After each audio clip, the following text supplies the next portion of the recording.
Hey guys, तो देखो आज की इस वीडियो में हम लोग यहाँ पर किसी टॉपिक के बारे में नहीं पढ़ने वाले हैं, मैथ नहीं पढ़ने वाले हैं या फिजिक्स के सवाल नहीं पढ़ने वाले हैं। ठीक।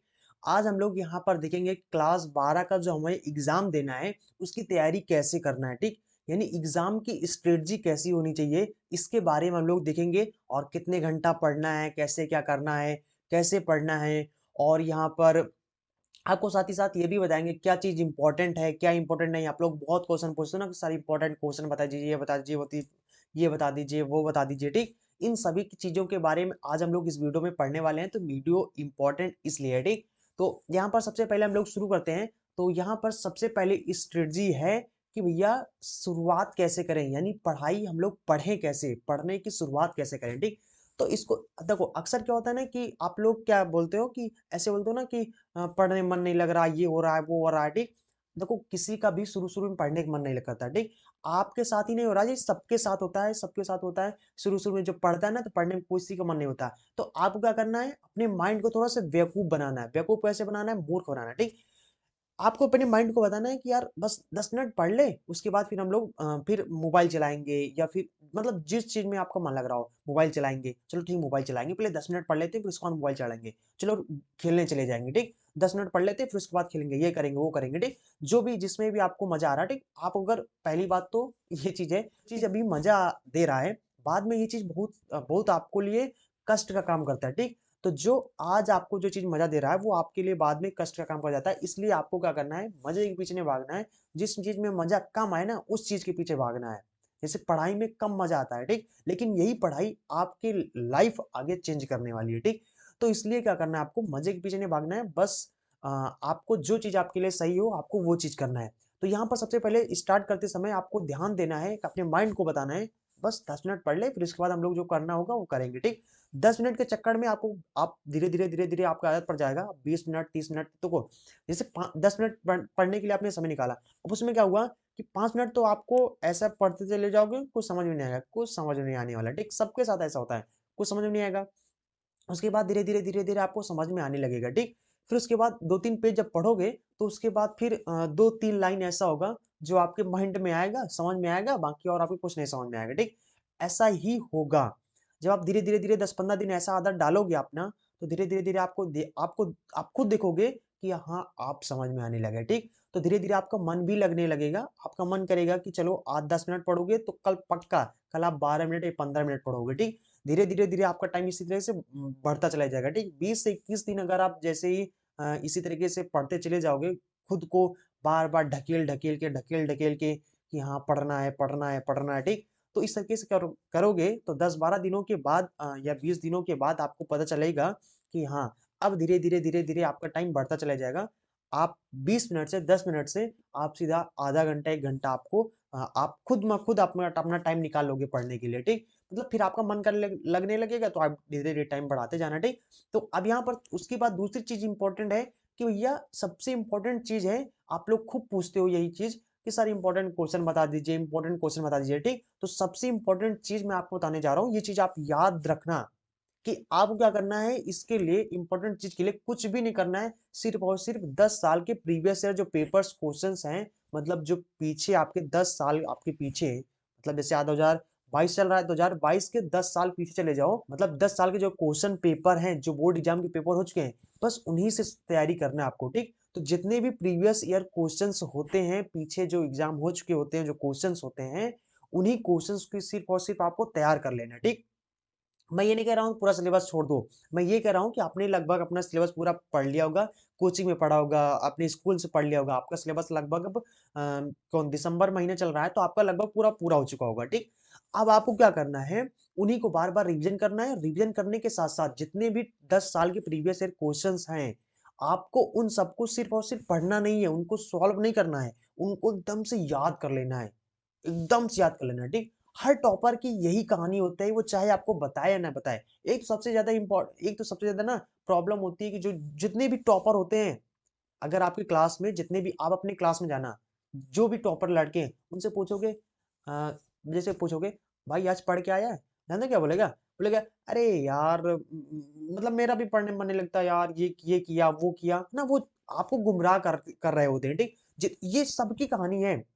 वो इसलिए आपको गुमराह कर रहे होते हैं, ताकि अगर वो सोचते हैं अगर आपको हम बता देंगे ना कि आज हमने खूब पढ़ के आए हैं, ठीक? रात भर वो चट के आएँगे पूरा, पूरा चट के आएँगे, लेकिन आपको बताएँगे, यार मुझे ना ये करना था, वो करना था, इसलिए मैंने नहीं पढ़ा, ये वो दुनियादारी ना दुनिया की कहानी बताएँगे, हमें हमने नहीं पढ़ा यार, हम पढ़ने में मन नहीं लग रहा, ये कर रहा, वो कर रहा, ठीक? कुछ हुआ नहीं रहा, ठीक? ऐसे ही बताएँगे।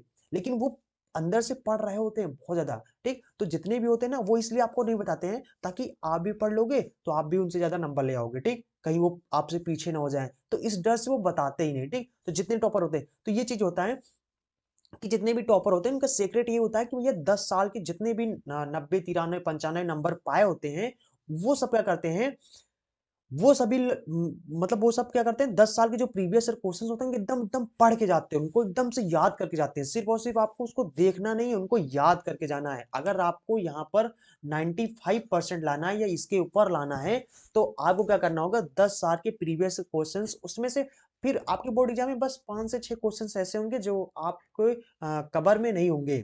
ठीक, जैसे आपने बोर्ड एग्जाम दिया, अब 10 साल के जो प्रीवियस ईयर क्वेश्चंस आपने पूरा पढ़ रखे हैं, याद कर रखे हैं, तो पक्का आप पूरा पूरा पेपर आपके लिए एकदम सरल हो जाएगा, ठीक? और 2-4 क्वेश्चंस मान लो आपको नहीं आ रहे हैं, तो अगर आपको वो नहीं आ रहे हैं तो आप उसमें कुछ थोड़ा बहुत तो अब ऐसा नहीं है कि आपको कुछ आता ही ना होगा, ठीक? थोड़ा बहुत तो उसके बारे में पता होगा, तो आप उसको लिख ले जाएँगे, तो हो सकता है कि मान लो 2-3 क्वेश्चंस गलत ही हो गए, तो आपके 95, 96, 97 नंबर तो आ ही जाएँगे, ठीक? तो इसलिए मैं आपको बता रहा हूँ कि सबसे इम्पोर्टेंट चीज़ होता है प्रीवियस ईयर क्वेश्चंस। सबका सीक्रेट यही होता है प्रीवियस ईयर क्वेश्चंस। तो ये चीज मस्ट, ये प्रीवियस ईयर क्वेश्चंस मस्ट है, आपको ये चीज करना है तो करना है। और ये मैंने आपको बताया कि ये सिर्फ आपको सॉल्व नहीं करना, सिर्फ आपको देखना नहीं है, इनको याद करके जाना है एकदम फुली, एकदम पूरे तरीके से याद करके जाना है, ठीक? आप किसी से भी पूछ लो, सब कोई भी किसी भी टीचर से आप पूछ लो, सब आपको यही सजेस्ट करेंगे previous year question, previous year question, previous year questions, ठीक? उसके बाद अब यहाँ पर तीसरी स्ट्रेटजी ये है कि हाउ टू स्टडी 8 घंटा, मतलब 8 घंटा हम कैसे पढ़ें, ठीक? 8 घंटा पढ़ने के लिए कैसे होता है, देखो आपके पास भी उतना ही समय होता है जितना टॉपर के पास होता है, तो आपके पास भी 24 घंटा होता है, हर किसी इंसान के पास 24 घंटा होता है, चाहे जितना बड़ा टॉपर हो, ठीक?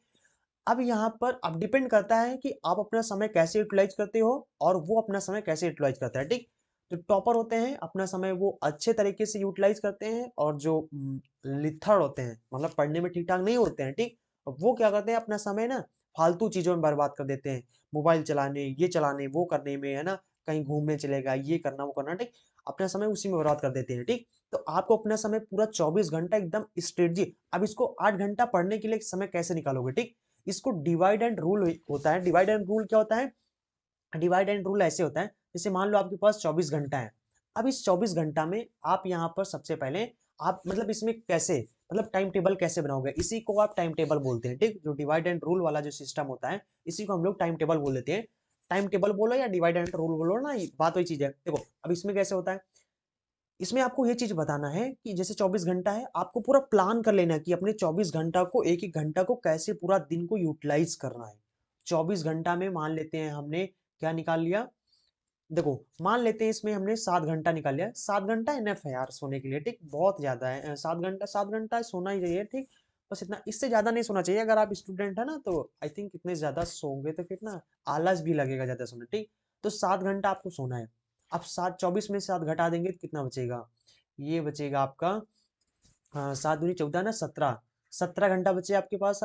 अब इस 17 घंटा में हम मान के चलते हैं आपको कुछ काम होगा, है ना? मान लेते हैं कुछ काम है, ठीक? चलो कुछ काम है, तो मैं आपको यहाँ पर सीधा सीधा 7 घंटा निकाल देता हूँ।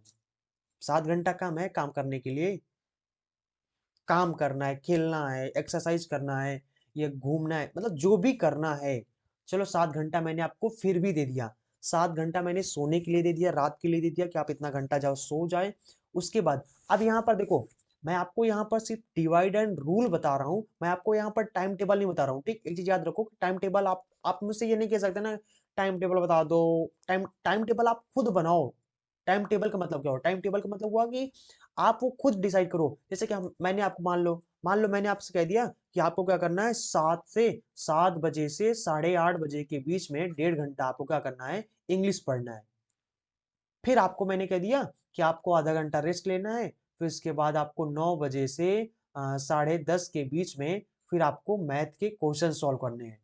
अब मैंने आपको इस तरह टाइम टेबल बना के दे दिया, ठीक। अब मान लो कि 7 बजे 8:30 बजे आपको कुछ करना होता है, तो फिर आप मतलब कि आपका टाइम टेबल बेकार हो जाएगा। बेकार हो जाएगा तो आप डिप्रेस हो जाओगे कि हमारा टाइम टेबल फॉलो नहीं हो रहा सर, अब हम क्या करें? हम कैसे टॉपर बनेंगे? हमारे इतने नंबर नहीं आएँगे। फिर बहुत सी कहानियाँ सोच-सोच के आप ना बार-बार अपना मतलब मोटिवेशन को गिराओगे, डीमोटिवेट होगे, ठीक? और इससे क्या होगा? जैसे डीमोटिवेट हो गए, आपको पढ़ने में मन नहीं लगेगा, ठीक? तो इसके लिए आपको अपने अकॉर्डिंग अपना टाइम कैसे मैनेज करना है, वो आपको अपने अकॉर्डिंग सोचना होगा कि जैसे कि मान लो आपको 7 से साढ़े 8 बजे तक अगर कुछ करना होता है तो कोई बात नहीं। उसके बाद तो जो समय बच रहा है उसको उन समय पर जो समय आपके पास उसके बाद जो समय आपको बच रहा है, उन समय को कैसे यूटिलाइज़ करना है, वो आप डिसाइड करो कि कितने बजे क्या पढ़ना है। बहुत लोग होते हैं जिनको शाम को पढ़ने में मन नहीं लगता है, मतलब कि वो सुबह टाइम उनको पढ़ने में बहुत मज़ा आता है, उनको सुबह ज़्यादा समझ में आता है। तो वो लोग क्या करते हैं सुबह अगर आपको स देखो, यहाँ पर इसके लिए मैं आपको ये भी नहीं सजेस्ट करूँगा कि आप रात को पढ़ो या दिन की पढ़ो, ठीक? वो तो आप पर डिपेंड करता है। अगर आपका रात में पढ़ने में लगता है तो आप ज़्यादा देर मतलब रात में ज़्यादा देर तक सो जा मतलब ज़्यादा देर तक सॉरी पढ़ो, ठीक? और अगर आपको मान लो कि सुबह टाइम पढ़ने में ज़्यादा मन लगता है, तो आप कोई बात नहीं, आप सुबह जल्दी उठ जाओ और सुबह पढ़ना शुरू कर दो, ठीक? तो वो आप पर डिपेंड करता है कि आपको कैसे में करता है। वैसे मैं बता दूँ ना अपना पर्सनली मुझे ना तो ज़्यादातर रात में पढ़ने में ज़्यादा मन लगता था, ठीक? अब रात में मुझे 11 बजे, 12 बजे, 1 बजे मतलब जितने बजे तक रात में आप जगाना चाहते हो मैं जाग दूँगा। लेकिन अगर मुझे कहो सुबह पढ़ तो मुझे सुबह पढ़ ना पढ़ने में मन लगता था ना फिर मैं जाग पाता था, ठीक? तो मैं क्या करता था मुझे रात में ही पढ़ने में ज़्यादा मज़ा आता, मैं रात में ही ज़्यादा पढ़ता था, ठीक? तो यहाँ पर क्या करना वो तो आप पर डिपेंड करता है कि आपको रात में ज़्यादा पढ़ने में मन लगता है या फिर सुबह पढ़ने में मन लगता है, ठीक? आप अपने अकॉर्डिंग वहाँ पर डिसाइड कर लेना, ठीक? अब देखो इसमें 24 घंटा में मान लेते हैं 17 घंटा बचा, 17 घंटा मैंने 7 घंटा निकाल लिया आपके पास कितने 10 घंटा, 7 घंटा मैंने आपको निकाल दिया कि आपको मान लो कोई काम-वाम करना हो तो ठीक। अब 10 घंटे बचे हैं, इस 10 घंटे में क्या करना है? इस 10 घंटे में चलो 2 घंटे मैंने और दे दिया, 9 घंटे मैंने आपको दे दिया फुर्सत के लिए, चलो ठीक है। अब इसमें क्या हो गया है आपके 8 घंटा बचे हैं। अब इस 8 घंटा में आपके सब्जेक्ट सब्जेक्ट कितने होते हैं? 5 मैंने आपको कहा कि सिर्फ आपको 8 घंटा ही पढ़ना है। ईच मतलब 5 सब्जेक्ट होते हैं, 5 सब्जेक्ट में हर एक सब्जेक्ट को आपको क्या करना है? डेढ़ डेढ़ घंटा देना है, ठीक? डेढ़ घंटा कर दोगे तो एक ये हो गया मतलब डेढ़ घंटा हो गया, डेढ़ घंटा ये हो गया, डेढ़ घंटा ये हो गया, मतलब डेढ़ डेढ़ घंटा देना है पूरा। तो यहाँ पर कितने हो गए पूरे 60 30 90 है ना? तो 3 घंटे आपके ये हो गए और 60 30 है ना? 3 एक 4 घंटा हो गया, 4 एक 5 5 घंटा हो गया, 3 एक 4 4 एक 5 5 घंटा हो गए, फिर भी आपके 3 घंटा तो बच रहे हैं। देखो 30 30 60 1 घंटा ये हो गया 30 30 60 ये घंटा हो गया 2 घंटा इधर हो गए 3 2 है ना? कितने 4 2 6 6 घंटे आपके हो गए। अब इस 6 घंटा के बाद आपके पास 2 घंटा फिर भी बच रहे हैं। चलो 2 घंटा मैथ के लिए दे देते हैं। देखो आपको क्या करना है 5 सब्जेक्ट हैं 5 सब्जेक्ट में डेढ़ डेढ़ घंटा आपको सब सब्जेक्ट को समय देना। एक चीज याद रखो कि ये नहीं कि आज मैथ पढ़ लो तो कल फिजिक्स पढ़ लेंगे, ठीक? पूरा पांचों सब्जेक्ट को रोज डेली पढ़ना है और ऐसा भी नहीं करना है कि जैसे हिंदी मान लो आप सोच रहे हो कि हिंदी सरल है तो हिंदी को हम नहीं पढ़ेंगे, इसको एग्जाम टाइम में पढ़ेंगे, नहीं। हिंदी भी बहुत स्कोरिंग सब्जेक्ट है। अगर क्योंकि देखो 100 नंबर आपका हिंदी भी देगा, इंग्लिश भी देगा और 100 नंबर आपका फिजिक्स, केमिस्ट्री, मैथ भी देगा, ठीक? तो इसलिए क्या करना है आपको कि सबको बराबर-बराबर समय देना है क्योंकि वो भी उसका भी अपना कम इम्पोर्टेंट नहीं है। मतलब कि हिंदी भी 100 नंबर ही आपका देगा, जितना भी आप सब सब्जेक्ट देते हैं, उतना हिंदी भी देगा। तो उसको भी आपको तैयार करके चलना है, रोज डेली पढ़ना है उसमें भी, ठीक? अब क्या करना है आपको 4 सब्जेक्ट को आपको डेढ़ डेढ़ घंटा दे देना है। उसके बाद 6 घंटे हो जाएँगे, फिर उसके बाद 2 घंटे आपके फिर भी आपके पास 2 घंटे बचेंगे। उस 2 घंटे में आपको वो सब्जेक्ट पढ़ना है, मतलब 4 घंटे हो गए, 1 सब्जेक्ट बचा, 1 सब्जेक्ट वो आपको वो 2 घंटे मतलब एक सब्जेक्ट को 2 घंटा वो देना है, जो सब्जेक्ट आपको सबसे ज़्यादा वीक हो। मान लेते हैं आपको मैथ नहीं आता, ठीक? तो मैथ को आपको 2 घंटा देना है या फिर मान लेते हैं आपको फिजिक्स नहीं आता है, तो फिजिक्स को आपको 2 घंटा देना है, ठीक? तो वो 2 घंटे ऐसे करके पढ़ना है। अब ये डेढ़ घंटा आपको कितने बजे क्या पढ़ना है, वो आप खुद डिसाइड कर लेना। आपको जिस समय टाइम मिलता हो, उस टाइम के अकॉर्डिंग आप डेढ़ डेढ़ घंटा अपना सब सब्जेक्ट को दे देना, ठीक? उसके बाद 2 घंटा उस समय उस सब्जेक्ट को दे देना जो आपको सबसे ज़्यादा वीक हो। इस तरीके से आपको 24 घंटा पूरा यूटिलाइज करना है और बीच-बीच में आप कोशिश करना 10-10 मिनट गैप हो, थोड़ा-सा नहीं तो डेढ़ घंटा पढ़ोगे, उसके बाद 10-15 मिनट का गैप ले लेना, नहीं तो फिर ना मतलब गैप के लिए समय निकाल लेना और एक कॉपी में लिख लेना कि इतने बजे से इतने बजे पढ़ना है। फिर अपने अकॉर्डिंग आप बना लेना, ठीक? आपको जितना समय जब समय मिलता हो। देखो हो सकता है कि आपको शाम के टाइम 3 घंटा मिल जाए और मान लेते हैं ऐसे मान लेते हैं कि शाम के टाइम आपको 5 घंटा मिल जाए और उसके बाद सुबह टाइम आपको फिर उसके बाद 3 घंटा मिल जाए, 8 घंटा आपके खाली हो गए। तो इस तरीके से आपको डिसाइड करना है कब कितने बजे पढ़ना है, ठीक? वो आप अपने मन से इसको बनाएँगे। अब ये आप ये मत कीजिए कि आपका टाइम टेबल हम बना कर देंगे, ठीक? ये हम आपको नहीं कर सकते क्योंकि ये चीज़ आपको खुद करना होगा और ये चीज़ भी करना है कि आपको किसी दूसरे का टाइम टेबल फॉलो नहीं करना है, अपने मन से करना है, ठीक? और उसको फॉलो भी नहीं कर पाओगे दूसरे का टाइम टेबल, ठीक? और सबसे इम्पोर्टेंट चीज़ है, आप लोग के एक चीज़ आप लोगों को बहुत बहाना होता है, सर टाइम नहीं मिलता, टाइम टाइम कैसे नहीं मिलता, ठीक? मतलब ये सब तो अगर आप कहते हो ना कि टाइम नहीं मिलता, कोचिंग जाना होता है, स्कूल जाना होता है, ये सब फिर आपका बहाना है। हकीकत में बताना ये सब सिर्फ़ आपका बहाना है। आप यहाँ पर कैसे कैसे टाइम नहीं मिलता, ठीक? सबको टाइम नहीं, अगर आपको टाइम नहीं मिला ना, तो सबको टाइम नहीं मिलता, ठीक? मैं आपको अपना खुद का एग्ज़ाम्पल आपको बता देता हूँ। जब मैं क्लास 12 में था ना, वहाँ पर क्या करता था, सुबह पर जब सो के उठता था, तो सबसे पहले हमको यहाँ पर कोचिंग पढ़ना होता। मतलब जब हम क्लास 12 में थे, तभी क्लास 10 के लड़के मतलब आते थे, उनको हम कोचिंग पढ़ाते थे, ठीक? सुबह उठते ही आँखें-वाँखें मींचते हुए सबसे पहले कोचिंग पढ़ाते थे। पढ़ाने के बाद फिर मतलब कि मंजन-वंजन करके है ना, नहा धो के आराम से फिर खाना-वाना खा के चले जाते थे, मतलब तैयार होके कोचिंग जाते थे। कोचिंग जाने के बाद कोचिंग से सीधा स्कूल चले जाते थे। स्कूल जाने के बाद लगभग 9 बजे से 3 बजे तक स्कूल चलता था। उसके बाद 3 बजे के बाद आते थे, फिर से कोचिंग जाते थे। कोचिंग जाने के बाद फिर घर आते थे, तो घर पे फिर से मतलब क्लास 10 से जो छोटे वाले लड़के होते थे, कम छोटी क्लास के होते थे, उनको पढ़ाते थे कोचिंग। पढ़ाने के बाद फिर हमें शाम हो जाता था। शाम होने के बाद फिर हम उठाते थे अपना मतलब अपना सब्जेक्ट अपना उठाते थे, जो हमारा कोचिंग का होता था, कोचिंग का काम करते थे, स्कूल के जो सवाल वगैरह होते थे उनको सॉल्व करते थे, याद करते थे, जो भी याद करना होता ठीक, रिवीजन करते थे ठीक, किसी न किसी तरीके से मैनेज तो आपको करना ही पड़ेगा। फिर उसके बाद फिर शाम को और शाम को उसके बाद फिर क्या करते थे, स्कूल का पढ़ो, कोचिंग का पढ़ते थे, उसके बाद फिर शाम को वीडियो भी बनाना होता था, ठीक? तो मैं उस समय भी वीडियो बना रहा था होता था। तो और वीडियो बनाने के लिए आप लोगों को खुद पता होगा कि कितना ज़्यादा मेहनत करना पड़ता है। जैसे आधा घंटा का वीडियो बनाया, आधा घंटा का वीडियो बनाने के लिए लगभग से 45 मिनट से 1 घंटा समय लग जाता है। उसके बाद उसको एडिट करो, एडिट करने के बाद उसको एक्सपोर्ट करो, एडिट करने में समय लग जाता है। फिर उसके बाद मतलब इसमें काफ़ी समय लग जाता है वीडियो में, ठीक? तो उसके बाद इतना ज़्यादा करने के बाद कभी-कभार क्या होता था ना कि 12-1 बजे हम वीडियो एडिट करने बैठ जाते थे और कभी-कभार रात में ही कर लेते थे, कभी-कभार दिन में करते थे फिर जब टाइम मिल जाता था, ठीक? उसके बाद फिर वीडियो अपलोड करना होता था, ठीक? बहुत ज़्यादा तो ऐसा आप नहीं बोल सकते हैं, सबकी लाइफ में होता है कि टाइम को मैनेज करना होता है, ठीक? आपको टाइम अपना अकॉर्डिंग मैनेज करना है। तो ये आप बहाना नहीं कर सकते। आप किससे बहाना कर रहे हो ना कि मेरे पास टाइम नहीं है, टाइम नहीं है। अरे सबके पास टाइम होता है, टाइम को मैनेज करना सीखो।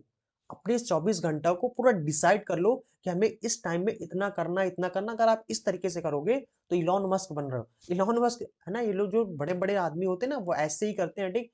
क्यों क्यों कोई सक्सेसफुल हो जाता है? वो अपना टाइम, अगर किसी को टाइम मैनेजमेंट करना नहीं आता है, तो हकीकत में उसकी सफलता का चांस 0% है, ठीक? अगर जिसको टाइम मैनेजमेंट आ गया, टाइम को अपना मैनेज करना जो सीख गया, वो उसका 100% चांस हो जाता है कि वो सक्सेसफुल 100% होगा तो होगा।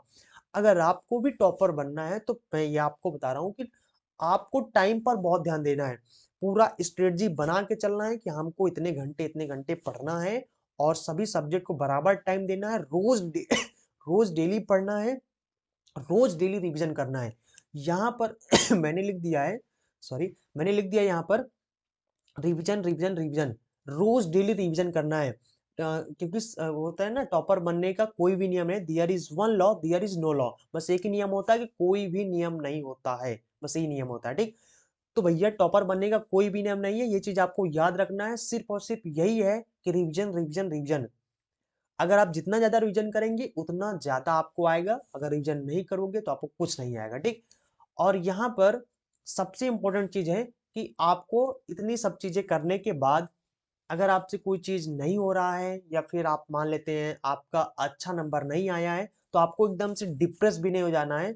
क्योंकि ना ऐसा नहीं है कि अगर आप यहाँ पर 95% नहीं पाएँ या फिर कुछ नहीं हुआ, तो आप यहाँ पर बहुत ज़्यादा डिप्रेस हो जाएँ, मेरा क्या होगा? मेरी लाइफ़ बेकार हो गई, ये हो गई, ऐसा कुछ नहीं है, ठीक?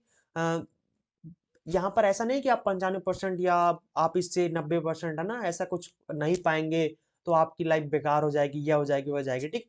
जस्ट चिल रहो, ठीक? तो यहाँ पर ऐसा कुछ नहीं होगा, ठीक? बहुत से लोग हैं जो पा चुके हैं, इतना ज़्यादा परसेंटेज पा भी चुके हैं, फिर भी कुछ नहीं कर पाए हैं, ठीक? और बहुत से ऐसे लोग हैं जो मतलब जिनका ज़्यादा अच्छा परसेंटेज नहीं आया, फिर भी वो बहुत आगे तक पहुँच गए हैं, ठीक? तो ऐसा कुछ टेंशन नहीं लेने का, आपको अपनी तरफ से पूरी कोशिश करना है कि आ जाए, आ जाए, आ जाए और नहीं आता है तो फिर डिप्रेस भी नहीं हो जाना है, ठीक? तो जस्ट चिल रहो, ठीक? तो आई थिंक यहाँ पर जितने भी स्ट्रेटजी थी मैंने बता दिया है। बस आप अगर टॉपर बनना चाहते हो तो टॉपर बनने के लिए आपको और कुछ नहीं चाहिए। और एक चीज़ बता दूँ, आप लोग ना बहुत समय बर्बाद कर देते हो यूट्यूब की वीडियो देखने में कि देख रहे होते हो कि देख लें, कोई स्ट्रेटजी देख लें, कोई टॉपर बनने का होता है ना, उसमें लिखा होता है कि 10 मिनट में अपनी लाइफ बदलें, 10 मिनट में टॉपर बन जाएँ, बस 10 मिनट का वीडियो देख लो टॉपर बन जाएँगे, ठीक? ये सब ना सिर्फ़ और सिर्फ़ आपका समय लॉस करने के लिए होता है। ये सब चीज़ों में ना पड़ो, चुपचाप से अपना सब मोबाइल-वोबाइल ऑफ करके, नोटिफ़िकेशन सब ऑफ करके अपना पढ़ाई करो। या 3-4 महीने की बात है, अब अगर आप पढ़ लोगे ना, आपको पूरी लाइफ़ सेट हो जाएगी, ठीक? आपका पूरा पूरा मतलब आप टॉपर बन जाओगे, ठीक? सोचो 3-4 महीने की बात है, इतना ही घिस लो, उसके बाद 3-4 महीने बस आप मोबाइल मत चलाओ, 3-4 महीने ये ना करो, वो करो, कुछ भी करो, सिर्फ़ अपनी पढ़ाई पर फ़ोकस करो। ओनली फ़ोकस ऑन अपनी पढ़ाई, ठीक? अगर आप अपना पढ़ाई पर फ़ोकस करेंगे, तो आप डेफ़िनेटली आप ही टॉपर बनेंगे, ठीक? और ऐसा भी नहीं होना है कि आपको ये डिप्रेस नहीं होना है, यार हमसे तो नहीं होगा ना, हम कैसे बन सकते हैं टॉपर? आप भी बिल्कुल बन सकते हो, बस रिवीजन करना है। जब जो एक टॉपर होता है, जो वो काम करता है, उसी काम को आपको भी करना है, आप भी टॉपर बन जाओगे, ठीक? वो कहते हैं ना कि अगर आप अच्छे नहीं हो, तो अच्छे बनने का नाटक करो, एक दिन ऐसा आएगा कि आप अच्छे बन जाओगे, ठीक? तो टॉपर नहीं हो, तो टॉपर बनने की कोशिश करो, नाटक करो सिर्फ टॉपर बनने का, ठीक? एक एक दिन ऐसा समय आएगा कि आप भी टॉपर बन जाओगे, ये चीज़ आप याद रखना। तो आई थिंक आप समझ गए होंगे। सबसे मोस्ट इम्पोर्टेंट चीज़ है कि भैया यहाँ पर आपको प्रीवियस ईयर क्वेश्चंस आपको सॉल्व करके याद कर लेना है और सबसे इम्पोर्टेंट चीज़ है कि आपको अपना डिवाइड एंड रूल के अकॉर्डिंग अपना समय को मतलब मैनेज करना है और पढ़ाई रोड डेली करना है और यहाँ पर रिवीजन रोड डेली करना है। जितना ज़्यादा आपने मतलब जितना ज़्यादा आप पढ़ लिए हैं, पूरा आपको रिवीजन करना है और कोशिश करो कि जैसे आज डिसाइड कर लो कि आज मुझे इस चैप्टर का आज पूरा रिवीजन कर लेना है, ठीक? कल मुझे इस चैप्टर का रिवीजन कर लेना है, परसों मुझे इस चैप्टर का रिवीजन कर लेना है, ठीक? जैसे अगर आपने डिसाइड कर लिया कि आज मुझे इस चैप्टर का रिवीजन करना है, तो करना है। फिर कोशिश करो कि आज उस चैप्टर का पूरा आप मतलब खत्म करके ही उठो, ठीक?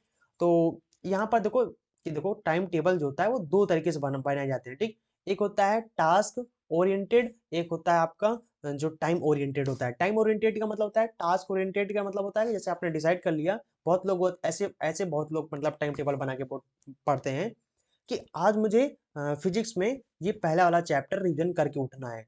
जब तक उनका पूरा मतलब पूरा रिवीजन नहीं कर लेते हैं, तब तक उठते नहीं है, ठीक? तो वो होता है टास्क ओरिएंटेड और टाइम ओरिएंटेड का मतलब होता है कि भैया 1.5 घंटा हमें पढ़ना है, बस 1.5 घंटा में जितना पढ़ लेंगे उतना ही पढ़ेंगे, ठीक? ये होता है टाइम ओरिएंटेड। तो आप दोनों पढ़ सकते हैं, वैसे तो ज़्यादा बेटर हमें जो लगता है वो जो चैप्टर ओरिएंटेड होता है मतलब टास्क ओरिएंटेड जो हमारा टाइम टेबल होता है वो ज़्यादा बेटर होता है हमारे अकॉर्डिंग, ठीक? जहाँ से मुझे लगता है जहाँ तक, ठीक? तो आप मतलब चाहे जिस तरीके से आप पढ़ो, बस कुल मिला के आप अपना सिलेबस पूरा रिवीजन करो बार-बार और ऐसा नहीं है कि बस एक ही बार रिवीजन कर लो बस बहुत है, ठीक? जितना ज़्यादा 3-4 बार अगर 5 बार रिवीजन कर सको तो 5 बार जितने ज़्यादा बार रिवीजन करोगे उतना ज़्यादा आपके लिए सरल हो जाएगा, ठीक? तो आई थिंक आप समझ गए होंगे बस इतनी ही चीज़ें होती हैं एक टॉपर की लाइफ में, बस इतना ही उसको करना होता है, बस इतने के बाद वो 95 से प्लस ही अपना परसेंटेज अगर आप ऐसा जो मैंने आपको बताया अगर आप ऐसे-ऐसे करोगे तो डेफ़िनेटली आपका भी 95% के ऊपर ही जाएगा, ठीक? बस आपको क्या करना है कि बस सही से सब कुछ पढ़ना है बस, ठीक? मतलब जो भी चीज़ें पढ़ना है उसको समझ-समझ के याद करना है सब सब चीज़ों को यानी कि ध्यान से पढ़ना है, ठीक? पूरा एकदम मन लगा के फ़ोकस करके पूरा पढ़ना है, ठीक? तो आई थिंक आप समझ गए होंगे अगर आपको कोई भी डाउट होता है तो नीचे कमेंट बॉक्स में बता देना, मैं फिर से आपको समझा दूँगा, ठीक? और चलते हैं फिर मिलेंगे अगले वीडियो में। अगर आपने चैनल को सब्सक्राइब नहीं किया तो चैनल को सब्सक्राइब कर लें और अगर आपको वीडियो पसंद आया तो वीडियो को लाइक ज़रूर करें। तो चलते हैं मिलेंगे अगले वीडियो में। So thanks for watching and see you again in next video.